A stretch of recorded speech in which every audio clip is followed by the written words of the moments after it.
আমরা আমাদের জায়গা থেকে মনে করি আমরা এই অন্তর্বর্তীকালীন সরকারকে ৩-৪-৫ বছরও ক্ষমতায় থাকার কথা বলছি না, কিন্তু কেউ যদি বলে ৬ মাস, এর মতো অযৌক্তিক কোনো কথা আর হতে পারে না। আমার একটি নির্বাচন সুষ্ঠু হওয়ার জন্য শুধু কি একটি নির্বাচন কমিশন দরকার? এই নির্বাচন ব্যবস্থাকে কেন্দ্র করে আমার একটি স্বচ্ছ আইন শৃঙ্খলা রক্ষাকারী বাহিনী দরকার, যে তার দায়িত্বগুলো ঠিকমতো পালন করবে। সেই জায়গায় যদি কোনো অপকর্ম হয়, কেউ যদি ক্ষমতার অপব্যবহার করে, তাদেরকে বিচারের আওতায় আনার জন্য আমার একটি বিচার ব্যবস্থা দরকার। এবং এই সামগ্রিক বিষয়গুলোর জন্য আমার দেশের মানুষ এখন দ্রব্যমূল্য নিয়ে কিংবা বাজারে গেলে ঠিকমতো কেনাকাটা করতে পারে না। সিন্ডিকেটগুলো হাত বদল হয়েছে, সিন্ডিকেটের মধ্যে নিজেদের মধ্যে দলে দলে এখন নেগোসিয়েশন হয়।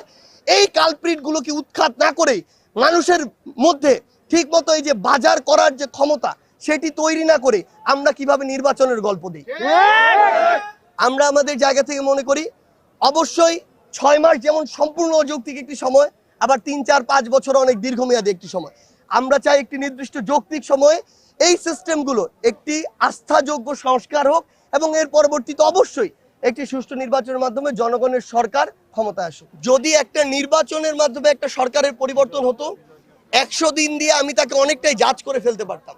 কিন্তু যখন অভ্যুত্থানের ভিতর দিয়ে হয় এবং ফ্যাসিস্টদেরকে পতন ঘটিয়ে নতুন একটি সরকার আসে, সবচেয়ে গুরুত্বপূর্ণ যে জিনিসটি হচ্ছে, শূন্য থেকে আপনার এই সিস্টেমগুলোকে ধ্বংস করে যদি -10-এ নিয়ে যাওয়া হয়, এই সরকারের প্রথম কাজটি করতে হয়েছে বা হচ্ছে -10 থেকে আগে শূন্যতে আনা।